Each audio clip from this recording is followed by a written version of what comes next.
Your Excellency, Prime Minister Abiy Ahmed, my dear friend, Excellencies, ladies and gentlemen. On behalf of the United Nations family, I thank Prime Minister Ahmed for hosting this event and the people of Ethiopia for their warm welcome.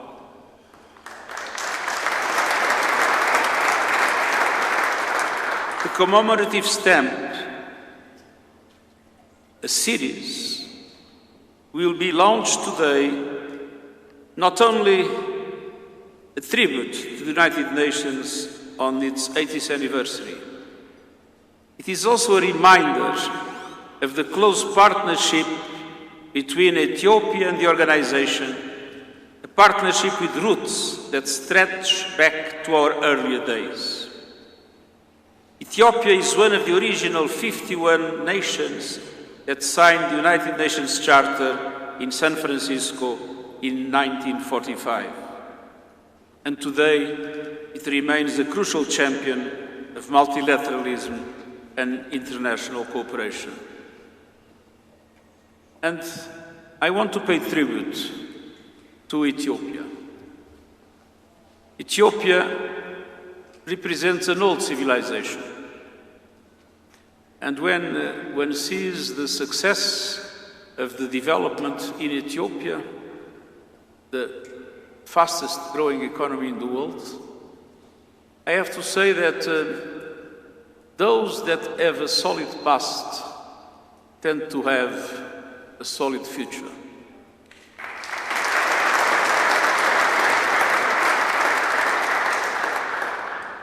Ethiopia was able to preserve its independence when most of the continent was divided by colonial powers. And again, that was possible thanks to the strength of the civilization that Ethiopia represented. And Ethiopia has been, in the United Nations, a champion for all other African countries to become independent. Not only you were able to represent Africa in the signing of the Charter, but you have been working hard to make sure that all African states could become members of the United Nations after gaining their independence with your support.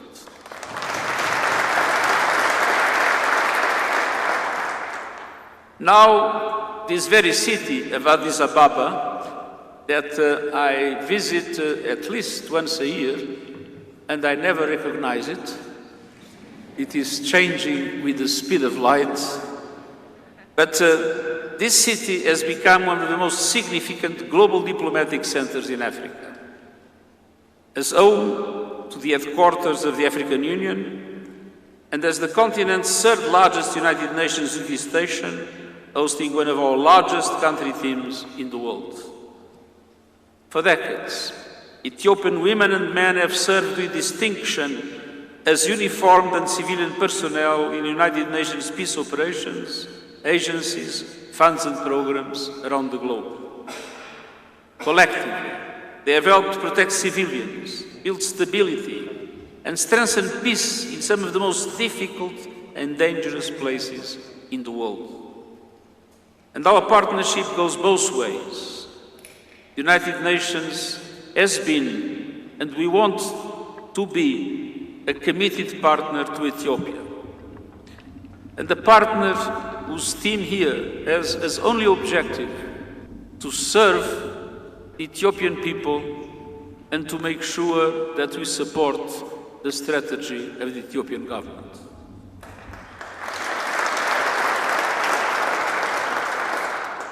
Supporting national and regional efforts to consolidate peace and spurring development, delivering humanitarian assistance in times of need, but helping build institutions that can serve and represent all Ethiopians.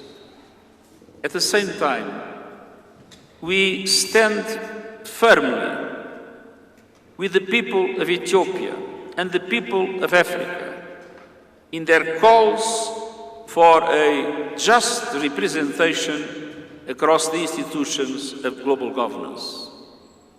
And this means reforming the Security Council to reflect today's world and to redress the historical injustice against Africa by making its permanent representation a priority to enhance the Council's legitimacy and effectiveness.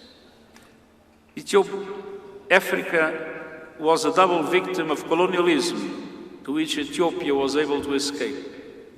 First, because of the impact of colonialism itself, and second, because as the institutions of governance that exist in today's world, from the UN to Bretton Woods and several others, were created when most of the African continent was still under colonial domination.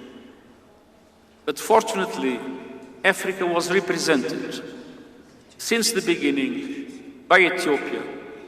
And with Ethiopia, you have a very legitimate claim for the need for the UN to reform and for an African presence in permanent members of the Security Council to become a reality. But also claiming the need for a reform of the global financial institutions through the increased participation and representation of developing countries, in particular Africa, across decision-making processes.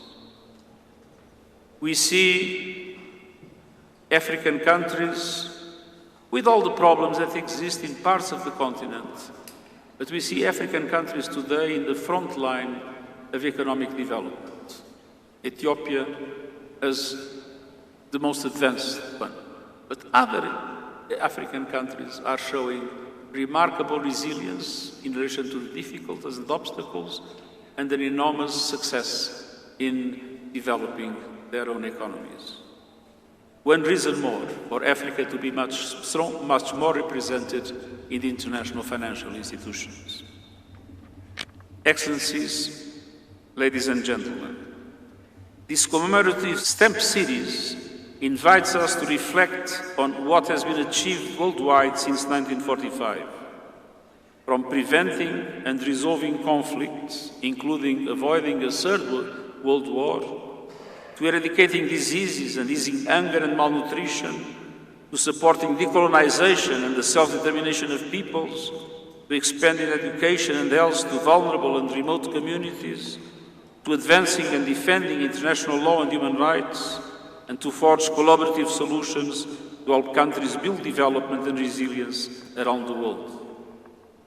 In our world of challenge, change and division, the core promise of the United Nations, peace, justice and prosperity for all, remains as valid and urgent today as it was 8 years ago.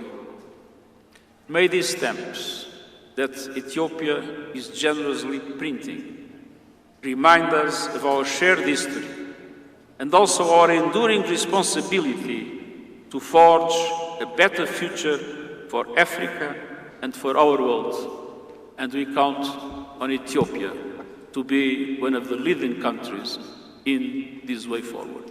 Thank you very much.